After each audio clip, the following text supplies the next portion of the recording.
సంఘ పెద్దలు అనగా ఎవరు? అందరూ సంఘ పెద్దలేనా? సంఘ పెద్దలు అనగా ఎవరు? అందరూ సంఘ పెద్దలేనా? సహజంగా సమాజంలో సంఘము అనేటువంటి మాట మనం వింటుంటాము. ఇది కంప్లీట్గా వీటన్నింటికి భిన్నమైనటువంటి సంఘం. ఇది పరలోకమందున్నటువంటి దేవుడు భూమి మీద ఏర్పాటు చేసినటువంటి సంఘం. దేవుడు ఏర్పాటు చేసినటువంటి సంఘానికి దేవుడు పెట్టినటువంటి పేరు క్రీస్తు సంఘము అని. మనం అపోస్తుల కార్యం చదువుతున్నప్పుడు 20వ అధ్యాయంలో 28వ వచనంలో అపోస్తుల కార్యములు 20వ అధ్యాయం 28వ వచనాన్ని చదువుతున్నప్పుడు అక్కడ దేవుడు తన స్వరక్తమిచ్చి సంపాదించిన తన సంఘమును అన్న మాట మనం చూస్తుంటాం. అంటే దేవుడు సంపాదించాడు దేనితో అంటే తన స్వరక్తాన్నిచ్చి అన్నాడు.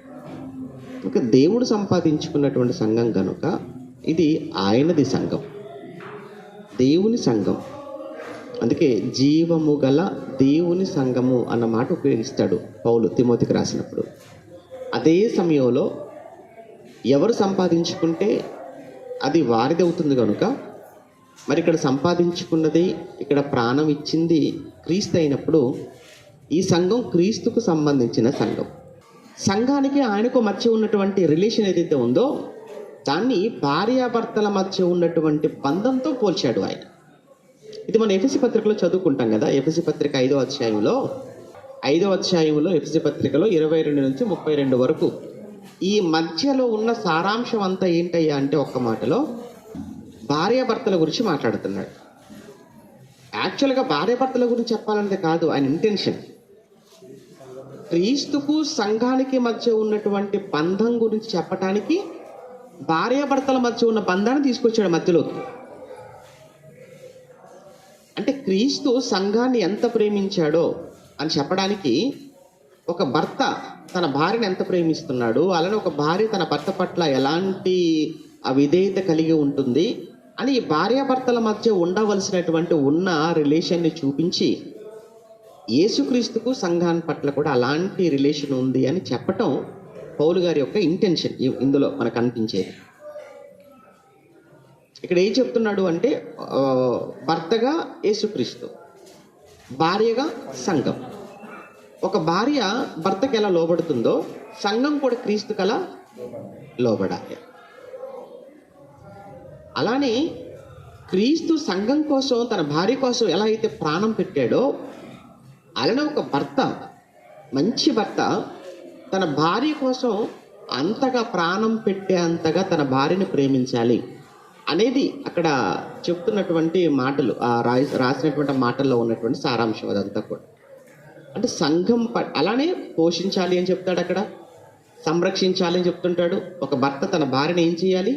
పోషించాలి అని చెప్తాడు, సంరక్షించాలి అని చెప్తాడు, అలానే ప్రేమించాలి అని చెప్తాడు. ప్రేమించాలట, పోషించాలంట, సంరక్షించాలి. అంటే క్రీస్తు కూడా సంఘం పట్ల ఇవే బాధ్యతలు కలిగి ఉన్నాడు. 10వ అధ్యాయం యోహాను సువార్త 14వ వచనం, నేను గొర్రెలకు మంచి కాపరిని అంటాడు. ఏంటి, కాపరులలో మంచి కాపరు ఉంటాడు, చెడ్డ కాపరు కూడా ఉంటాడా? నేను గొర్రెలకు మంచి కాపరిని అన్నాడు కదా. నేను మంచి కాపరిని అని అంటున్నాడు అనంటే నా ప్రశ్న ఏంటంటే, కాపరులలో మంచి వాళ్ళు చెడ్డవాళ్ళు ఉంటారా? ఉంటారు. మంచి కాపరి ఏం చేస్తాడంటే ప్రాణం పెడతాడు, చెడ్డ కాపరి ఏం చేస్తాడు? వదిలేసి వెళ్ళిపోతాడు. దావీదు మంచి కాపరి, అందుకే సింహం వస్తే ఏం చేశాడు? పారిపోయాడు, ఫైట్ చేశాడు. ఎలుగుబంటి వచ్చింది, వదిలేసి వెళ్ళిపోయాడా? ఫైట్ చేశాడా? ఫైట్ చేశాడు. దాని నోట నుంచి తప్పించి తిని అని మాట్లాడతాడు. ఒరపిల్లే కదా అని వదిలిపెట్టలేదు ఆయన, ఒకటే కదా అని కూడా వదిలిపెట్టలేదు దావీదు. అంటే అలాంటి కాపరి కావాలి. యేసుక్రీస్తు వచ్చాడు.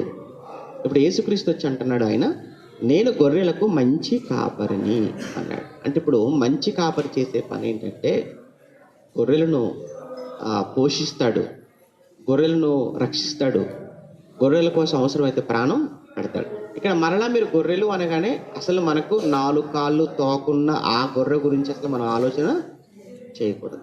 ఎందుకంటే మనం ఏచికల గ్రంథాలు చదువుకున్నాం కదా, మీరు గొర్రెలు అంటే మీరు మనుష్యులు అని చెప్పాడు అక్కడ. ఇక్కడ యేసుక్రీస్తు పాత నిబంధనలు ఏమో తండ్రిగా ఆయన బాధ్యతను చూసాము కాపరిగా. ఇక్కడికి వచ్చేసరికి యేసుక్రీస్తును మనం చూస్తున్నాం. నెక్స్ట్ వచ్చేటువంటి ప్రశ్న ఏంటంటే అసలు ఎందుకు కాయాలి, ఎందుకు కాపరి యొక్క అవసరం ఉంది? ఆల్రెడీ చెప్పాను ఎందుకు కాపరి ఉండాలి. కాపరి లేకపోతే ఏమవుతుంది? ఇప్పుడు మన దేశం ఉంది, మన దేశానికి చుట్టూ కూడా భద్రతా బలగాలు పనిచేస్తుంటాయి. 3 అంచెలుగా పనిచేస్తుంటారు కదా, ఆర్మీగా, నేవీగా, ఎయిర్ ఫోర్స్గా, త్రివిధ దళాలు అంటాం కదా. ఎందుకు అనంటే ఎవరైనా కానీ వస్తే ఈ 3 మార్గాల గుండానే రావాలి. శత్రువులు వస్తే వాయు మార్గం గుండా రావాలి, లేదంటేనేమో జల మార్గం గుండా రావాలి, లేదు అనుకుంటే భూమార్గం గుండా రావాలి. అందుకే ఈ 3 మార్గాలను ఎప్పటికప్పుడు కూడా గస్తీ కాయటానికి, ఎప్పటికప్పుడు పహారా కాయటానికి ఈ దేశానికి భద్రతా బలగాలు అవసరం. ఎందుకండి అని అంటే ప్రమాదం ఉంది కనుక, శత్రువులు వచ్చే అవకాశం ఉంది, దాడి చేసే అవకాశం ఉంది, చంపేసే అవకాశం ఉంది, ఆక్రమించుకునే అవకాశం ఉంది. కాబట్టి తప్పనిసరిగా భద్రత అనేది కావాలి. బాగుంది. మరి సంఘానికి ఎందుకు భద్రత? సంఘానికి ఎందుకు కాపరి? సంఘానికి ఎందుకు అవసరమా అంటే అవును, సంఘానికి కూడా అవసరం. అంటే సంఘానికి కూడా ప్రమాదం ఉంది. అయితే సంఘానికి కూడా ప్రమాదం ఉంది. ప్రమాదం లేకపోతే కాపరితో పని లేదు. ఈ విషయాన్ని మనం జకర్యా గ్రంథం 11:3 కానీ, 1 పేతురు 5:8 కానీ మనం చూస్తుంటాం. ఒకసారి జకర్యా 11:3 చూద్దాం. జకర్యా 11:3 జకర్యా 11:3 గొర్రెబోయిల రోదనను శబ్దము వినబడుచున్నది, ఏలయనగా వారి అతిశయాస్పదము లయమాయను, కొదమ సింహముల గర్జనము వినబడుచున్నది, ఏలయనగా యోర్దాను యొక్క మహారణ్యము పాడైపోయెను, నా దేవుడైన యెహోవా సెలవిచ్చినదేమనగా వదకు ఏర్పడిన గొర్రెల మందను మేపుము. 11:3 గత చదివారు. అందులో కొదమ సింహము అనే మాట ఉందా? కొదమ సింహముల గర్జనము వినబడుచున్నది అన్నట్టు సరే. అప్పుడు వెంటనే ఆయన కొదమ సింహాల గర్జన వినబడగానే వేటిని అలర్ట్ చేస్తున్నాడు అంటే గొర్రెలను. బయట కొదమ సింహాలు అరుస్తున్నాయి, కొదమ సింహాలు గర్జిస్తున్నాయి. ఆ కొదమ సింహాల గర్జనకు ఆయన లోనున్నటువంటి గొర్రెలను ఏం చేస్తున్నాడు? అలర్ట్ చేస్తున్నాడు అనమాట. కారణం ఏంటంటే జాగ్రత్త పడకపోతే ఆ కొదమ సింహాలు ఈ గొర్రె పిల్లల్ని ఏం చేసుకుని ఎత్తుకుని వెళ్ళిపోతాయి, చంపేస్తాయి, తినేస్తాయి. అందుకే ఆ కొదమ సింహాల బారిన పడకుండా ఉండడం కోసం గొర్రెలను ఎప్పటికప్పుడు కాపాడుకొనవలసిన బాధ్యత ఎవరిది అని అంటే, ఇక కొదమ సింహాలంటే ఏంటి? ఏదో అడవిలో నుంచి వచ్చేటువంటి సింహాల గురించి కాదు మాట్లాడుతుంది. 1 పేతురు 5:8 మీ విరోధి అయిన అపవాది అని మాట్లాడతాడు కదా, వాడు గర్జించి సింహం వల్ల ఎవరిని మృంగుతున్నా అని వెదకుచు తిరుగుచున్నాడు అని అంటాడు. అంటే వాడు చేసే పని ఏంటంటే వాడు ఎవరిని మృంగాలా అని ఎప్పటికప్పుడు 24/7 వాడు ఎప్పుడు వెతుకుతుంటాడు, ఎప్పుడు తిరుగుతుంటాడు.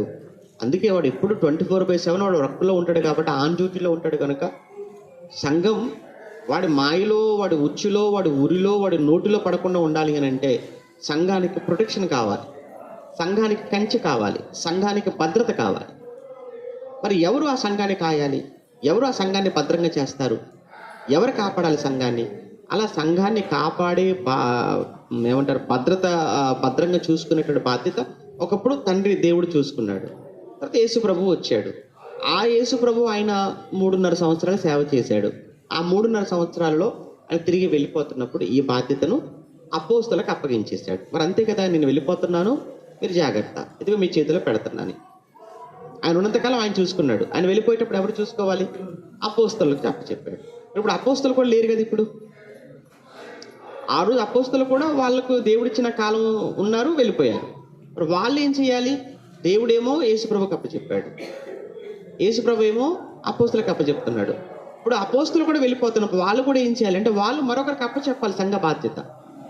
అలా అపోస్తలు ఆ రోజు వారు వెళ్ళిపోయే ముందు ఎవరికి అప్పచెప్పారు అని అంటే పెద్దలు, అధ్యక్షులు, వాళ్ళకి అప్పచెప్పాడు ఆయన.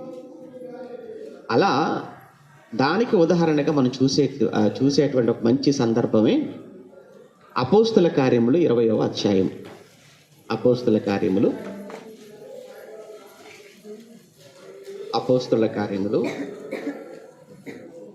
20వ అధ్యాయం ఎన్నో వచనం నుంచి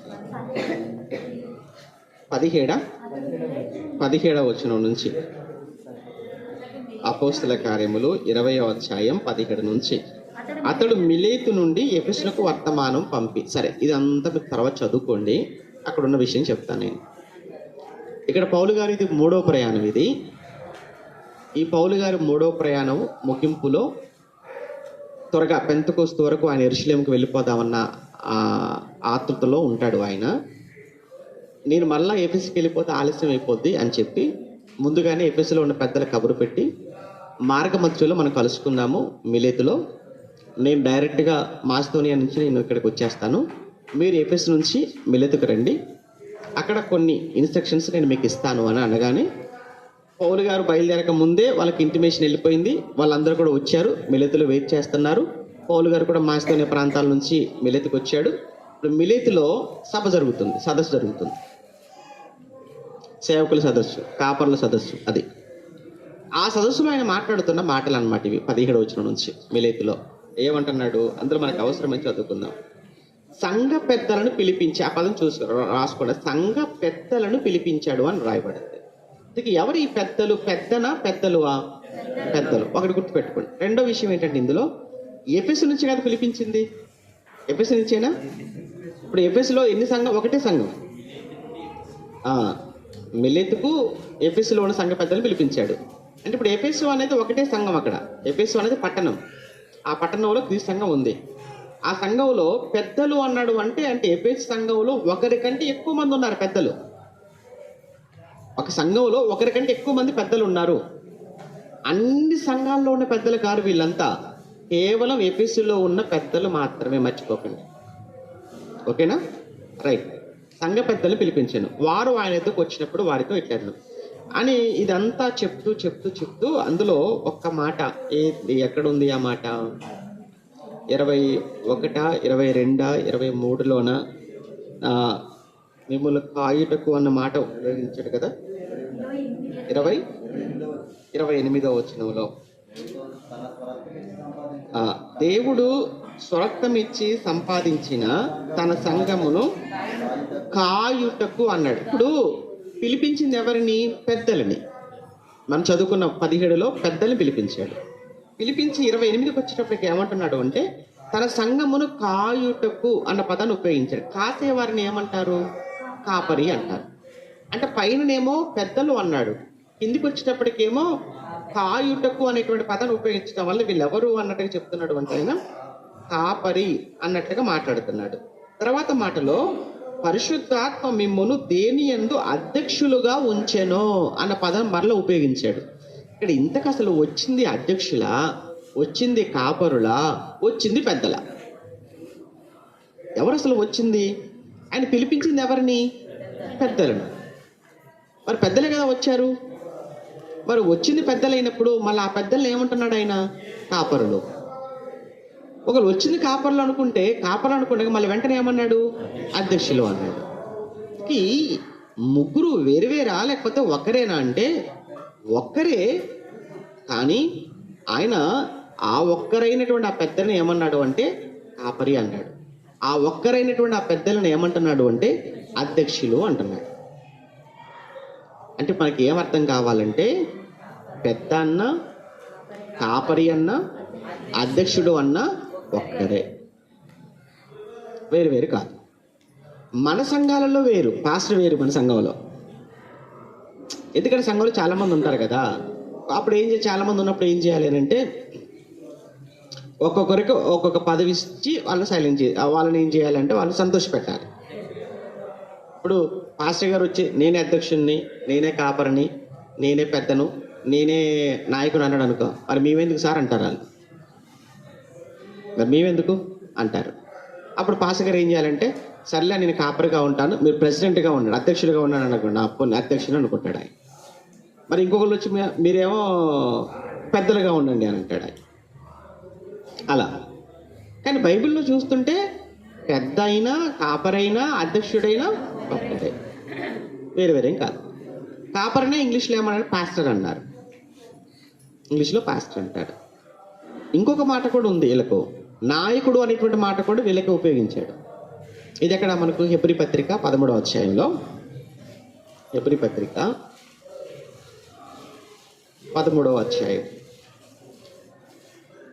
హెబ్రీ పత్రిక 13వ అధ్యాయం ముందు 7వ వచనం చూద్దాం.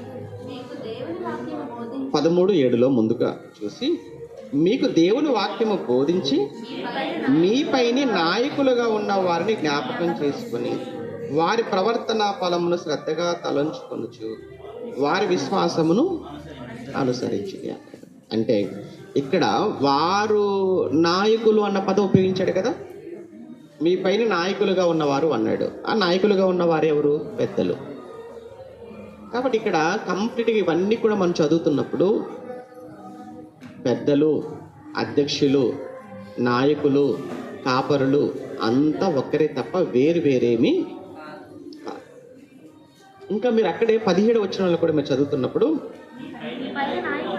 మీపైని నాయకులుగా ఉన్నవారు లెక్క ఒప్ప చెప్పవలసిన వారే మీ ఆత్మలను కాయిచున్నారు. అది కాసేవాడిని కదా కాపరి అన్నాము. అంటే కాపరి అన్నా నాయకుడు అన్నా ఇప్పుడు ఒక్కరే. అంటే వ్యక్తి ఒక్కడే 4 విధాలుగా పిలువబడుతున్నాడు. అధ్యక్షుడిగా పిలువబడుతున్నాడు, కాపరిగా పిలువబడుతున్నాడు, పెద్దగా పిలువబడుతున్నాడు, నాయకుడిగా పిలువబడుతున్నాడు. ఇవి బైబిల్లో 4 పదాలు వేరే అయ్యేటప్పటికీ వేరు కాదు, వీళ్ళంతా ఒకటే. మళ్ళీ చూడండి, పదాలు వేరుగా ఉన్నాయి, కానీ పదాలు వేరుగా ఉన్నాయి కదా అని వీళ్ళు వేరు వ్యక్తులు కారు. ఒకే వ్యక్తి 4 విధాలుగా పిలువబడుతున్నాయి. ఆ విషయాన్ని మనం మర్చిపోకూడదు. మన బయట సంఘాల్లో జరుగుతున్నదని కాదు, బైబిల్ ఉన్నదాన్ని మనం ఆలోచిస్తున్నాం. బయట సంఘాల్లో చెప్పాం కదా, కాపరి ఇంకా మాట్లాడాలంటే సంఘంలో పాస్టర్ గారికి అసలు ఏమాత్రం కూడా విలువ ఉండదు, ఏమాత్రం గౌరవం ఉండదు. కంప్లీట్గా సంఘంలో పాస్టర్ గారు అంటే ఆయన వాక్యం చెప్పడం వరకే తప్ప మిగతా ఏ విషయంలో కూడా ఆయన ఇన్వాల్వ్ కానివ్వరు, ఆయన సంబంధం లేదంటారు. మీ పెద్దల వండి అని వాళ్ళు మాట్లాడుతుంటారు. ఇంకా మాట్లాడితే ఎలక్షన్లు పెడతారు, ఈయన ప్రెసిడెంట్ అండి, ఈయన సెక్రటరీ అండి, ఈయన ట్రెజరర్ అండి, మేమంతా కమిటీ అండి, పాస్టర్ గారు మీరు కామగా వచ్చి వాక్యం చెప్పి మీరు వెళ్ళిపోవాలంతే. కానీ బైబిల్ ఉన్న సిస్టానికి ఇక్కడ జరుగుతున్న సిస్టానికి సంబంధం లేదు. ఇదంతా డిఫరెంట్. అందుకే అసలు సంఘ పెద్దలంటే ఎవరు? అందరూ సంఘ పెద్దలా అని అందుకే ఈ పాఠాన్ని మనం మాట్లాడుకోవాల్సి వచ్చిందనమాట ఇందులో. సరే, ఇక పెద్దలు వీళ్ళంతా ఒకటే అనేటువంటి విషయం మీకు అర్థమైపోతే నెక్స్ట్ ఏంటంటే అసలు వాళ్ళకున్న అర్హతలు ఏంటి? ఎవరిని మనం పెద్దలు అనాలి, ఎవరిని మనం కాపర్లు అనాలి, ఎవరిని మనం నాయకులు అనాలి, ఎవరిని మన అధ్యక్షులు అనాలి అన్న విషయంలో కూడా పౌలు గారు చాలా చాలా చాలా క్లారిటీ ఇస్తాడు. ముఖ్యంగా ఏంటంటే ఏదైనా ఒక బాధ్యత మనం అప్పచెప్పేటప్పుడు అండి ఒక సర్టన్ క్వాలిఫికేషన్ అనేది మనం పెడతాం. ఎవరిని పడితే వాళ్ళకు ఏ పదవి ఏ బాధ్యత అప్పచెప్పరు కదా. ఇప్పుడు మీరు ఎవరికైనా ప్రిన్సిపల్ కావాలనుకోండి, మన వ్యవస్థ మన ఇన్స్టిట్యూషన్లో ఎవరైనా ప్రిన్సిపల్గా పెట్టాలి అని అంటే డిప్లొమా అయిపోయిన వాళ్ళని ప్రిన్సిపల్గా పెడతారా, ఎంబీటీ క్వాలిఫికేషన్ పెట్టుకున్నాం మనం. ఎంబీటీ అయిపోవాలి, ఒక 2 సంవత్సరాల పాటు అతను సేవ చేసిన అనుభవం ఉండాలి, మంచి మార్కులతో పాస్ అవ్వాలి అని కొన్ని మనం మంచి క్యారెక్టర్ కలిగి ఇవన్నీ మనం అనుకున్నాం. ఇవన్నీ ఉన్నప్పుడు ఓకే మీకు ఇవ్వడానికి అభ్యంతరం లేదని యూనివర్సిటీ వాళ్ళు ఇస్తారు. అలానే ఒక సంఘాన్ని పౌలు గారు స్థాపించారు. ఈ సంఘానికి ఒక పెద్దగా పెట్టాలి అని అంటే ఎవరిని పడతాను పెట్టేస్తాడా? పౌలు గారు పోలీలో ఈడు మావాడే, మా దగ్గర బంధు, మా దూరపు చుట్టూ, లేకపోతే బావో బామ్మర్తో, మా అక్క తమ్ముడో, అన్న తమ్ముడో, అన్న కొడుకు అలా ఏమైనా చూశాడా పౌలు గారు? అస్సలు చూడలేదు. ఆయన కంపల్సరీగా ఏం చెప్పాడు? ఎందుకు సంఘం విషయంలో చాలా జాగ్రత్తగా ఉండాలి. కారణం ఏంటంటే సంఘం నాది కాదు, ఇది దేవుడిది. దేవుడు ఆయన ప్రాణం పెట్టి కొన్నాడు. ప్రాణం పెట్టుకున్న సంఘం విషయంలో ఎంత బాధ్యతగా ఉండాలి. వీడు సమర్థుడు కాళ్ళే కానీ వీడు నా బామర్థ అని చెప్పి ఇచ్చారనుకో, సంఘం పాడైపోద్ది. వీడికి సామర్థ్యం లేదులే కానీ నా దగ్గర బంధువు కదా అని చెప్పి ఇచ్చేసాను అనుకోండి, రేపు సంఘం అంతా కూడా చెదిరిపోద్ది. దానికి ఎవరు లెక్క చెప్పాలి? కానీ సంఘం విషయానికి వచ్చేసరికి అలాంటివి ఏమీ లేవు. ఎవరు అరుకులో వారికి ఇవ్వాలి. ఇక్కడ కూడా సంఘంలో ఎవరిని పెద్దగా పెట్టాలి, ఎవరిని అధ్యక్షులుగా పెట్టాలి, ఎవరు నాయకులుగా పెట్టాలి అన్నప్పుడు పౌలు గారు చాలా క్వాలిఫికేషన్స్ పెట్టాడు. ఉదాహరణకు పౌలు తీతుకు చెప్తాడు ఒక విషయంలో, తిమోతికి చెప్తాడు. తిమోతి ఏమో ఎఫెస్ సంఘానికి కాపరిగా ఉంటాడు. ఎఫెస్ సంఘంలో సువార్థికుడు, కాపరిగా కాదు, ఎఫెస్ సంఘంలోకి సువార్థికుడిగా పనిచేస్తున్నాడు తిమోతి. తీతు వచ్చేసేమో ఎక్కడ క్రేతు. తీతు వచ్చేసేమో క్రేతు అనే ద్వీపం ఉంది, ఐలాండ్. ఆ క్రేతు అనే ద్వీపములో పౌలు గారు తీతును వదిలేస్తాడు. వదిలి ఇక్కడ సమస్యలు ఉన్నాయి, ఇక్కడ కొన్ని సంఘాల పెద్దలను ఏర్పాటు చేయాలి అని చెప్తాడు. అంటే క్రేతులో ఉన్న సంఘాలకు పెద్దలను ఏర్పాటు చేయడానికేమో తీతును వదిలేశాడు. అలాంటి తిమోతినేమో ఎఫెసు సంఘంలో పెద్దలు ఏర్పాటు చేయడానికేమో తిమోతిని వదిలేశాడు. ఇప్పుడు వీళ్ళిద్దరికీ 2 పత్రికలు రాశాడు. మొదటి పత్రిక, తీతు పత్రిక. ఇప్పుడు తిమోతికి మొదటి పత్రిక రాసినప్పుడు పెద్దలను ఎవరిని పెట్టాలి అంటే అని కొన్ని క్వాలిటీస్ ఇచ్చాడు. అలా తీతుకు కూడా చెప్తున్నాడు, క్రేతులో కూడా నువ్వు పెద్దల్ని పెట్టాలి అని. వాళ్ళకి ఏ క్వాలిఫికేషన్స్ ఉండాలో వాళ్ళకి చెప్తున్నాడు. ఇప్పుడు ఇవి 2 మన దగ్గర పెట్టుకున్నప్పుడు ఈ రెండింటిలో చెప్పినటువంటి అర్హతలు ఎవరికైతే ఉంటాయో వారు మాత్రమే సంఘానికి పెద్దలుగా ఉండాలి, వారు మాత్రమే సంఘానికి నాయకులుగా ఉండాలి, వారు మాత్రమే సంఘానికి అధ్యక్షులుగా ఉండాలి. ఇంతకు ఏంటవి మీకు తెలుసు. సమయం అయిపోయింది కనుక ఎక్కువ మాట్లాడను. తిమోతికి రాసిన మొదటి పత్రిక 3వ అధ్యాయం. తిమోతికి రాసిన మొదటి పత్రిక, తిమోతికి రాసిన మొదటి పత్రిక ఎన్నో అధ్యాయం? 3వ అధ్యాయం. ఎవడైనను అధ్యక్ష పదవిని ఆశించిన ఎడల మాట నమ్మదగింది. అధ్యక్షుడగు వాడు అంటే పెద్ద అయ్యేవాడు. అధ్యక్షుడు అన్న దగ్గర మళ్ళీ మీరు పెద్ద మీరు కన్ఫర్మ్ చేసుకోండి. పెద్ద అన్న దగ్గర అధ్యక్షుడు అనుకోవచ్చు, అధ్యక్షుడి దగ్గర పెద్ద అనుకోవచ్చు, లేదా ఈ 2 ఉన్న చోట కాపర్ అనుకోవచ్చు, నాయకుడు అనుకోవచ్చు, ఏవైనా ఒకటే అనమాట. అధ్యక్షుడు ఒక వాడు లేదా పెద్దకు వాడు నిందారహితుడు, ఏ మాత్రం నిందలు లేని వాడు ఉండాలి, ఒకే భార్యన కలిగి ఉండాలి, మితానుభవం కలిగిన వాడుగా ఉండాలి, స్వస్థ బుద్ధి కలిగిన మర్యాదస్తుడుగా, అతిథి ప్రియుడు, బోధింపదగిన వాడుగా ఉండాలి, మద్యపానీయు, కొట్టువాడును కాక అన్నాడు, సాత్వికుడుగా ఉండాలి, గొడవలు ఉండకూడదు, ధనాపేక్ష ఉండకూడదు, సంపూర్ణ మాన్యత కలిగి తన పిల్లలు స్వాధీనపరచుకోవాలి, తన ఇంటి వారిని బాగా ఏలువాడై ఉండాలి. ఇవన్నీ చెప్తున్నాడండి. ఇక్కడ తిమోతి పత్రికలో ఇవి చెప్పాడు కదా. తీతు పత్రికలో ఏం చెప్తున్నాడు? మొదటి అధ్యాయంలో 5వ వచనం నుంచి, నేను నీకు ఆజ్ఞాపించిన ప్రకారం లోపంగా దిద్ది ప్రతి పట్టణంలో వచ్చేసారు, ప్రతి పట్టణంలో పెద్దలు నియమించిన క్రేతులు నిన్ను విడి చేశాను, క్రేతులో వదిలేశాడు తీతును. అక్కడ కూడా చెప్తున్నాడు, ఆ పెద్దలు ఎవరు? ఎవడైనా నిందారహితుడు, ఏకపత్రులు, దుర్వ్యాపార విషయం నేరం మోపబడిన వాడై, అవిధేయులు కాక విశ్వాసులైన పిల్లలు ఉండాలి, అట్టివాడిని నియమించాలి. అలాంటి స్వేచ్ఛపట్టుగా ముక్కోపిగా ఉండకూడదు, మద్యపానిగా ఉండకూడదు, కొట్టువాడుగా ఉండకూడదు, దుర్లభ అపేక్ష, అతిథి ప్రియుడిగా. మరి కామన్ ఇవన్నీ చూడండి, అందులోవి ఇందులోవి అన్నీ కలిపి ఒక లిస్ట్గా చేస్తాం అనుకోండి, సుమారు 20కి పైగా వస్తాయి. అక్కడే ఇక్కడ ఇవన్నీ కలిపితే అంటే ఈ 20 క్వాలిటీస్ ఏవైతే ఉంటాయో ఇవన్నీ ఎవరిలో అయితే ఉంటాయో అతన్ని మీరు చూడు, అతన్ని మాత్రం పెద్దగా పెట్టాలన్నాడు. అలా చూసారనుకోండి, ఈ రోజుల్లో ఒక్క సంఘంలో ఒక్కడు దొరకడం. ఆ రోజుల్లో పెద్దలు అంటే ఒక సంఘంలో 2కి పైగా ఉండేవాళ్ళు, 2కి పైగా ఉండేవాళ్ళు అలాంటి వాళ్ళు. ఈ రోజుల్లో 2 కాదు, అసలు ఒక్కడిలో కూడా సగం కూడా ఉండవు. అతిథి ప్రియుడు అనేది చూడండి, అక్కడ ఇక్కడ కామన్ కనబడుతుంది. సహజంగా అతిథి ప్రియుడు అంటే అర్థం ఏంటంటే కాపరి సేవకుడు ఆతిథ్యం ఇచ్చేవాడుగా ఉండాలి. కానీ ఆతిథ్యం పుచ్చుకుంటంలో ఉంటారు తప్ప ముందుగా ఇచ్చే విషయాలు ఎంతమంది ఉంటారు చెప్పండి? ఆతిథ్యం ఇవ్వటం మనకు ఇష్టమా, లేకపోతే ఆతిథ్యం పుచ్చుకోవటం అంటే? ఆతిథ్యం పుచ్చుకోవటం అంటే ఇష్టం తప్ప ఇవ్వటం అనేది, ఎందుకంటే మన సేవకులం కాబట్టి మనకి ఇవ్వాలి తప్ప మన వారికి ఇవ్వకూడదు అనేటువంటి ఒక దాంట్లో వాళ్ళు ఇదైపోయారు వాళ్ళంతా కూడా. కానీ అలాగా ఇన్ని లక్షణాలు ఎవరిలో అయితే ఉంటాయో వారు మాత్రమే పెద్దలు, అధ్యక్షులు, నాయకులు, కాపరులు అన్నాడు. కానీ అలాంటి వాళ్ళు ఈ రోజుల్లో మనకి ఎక్కడ కూడా మనకు కనిపించడం లేదు.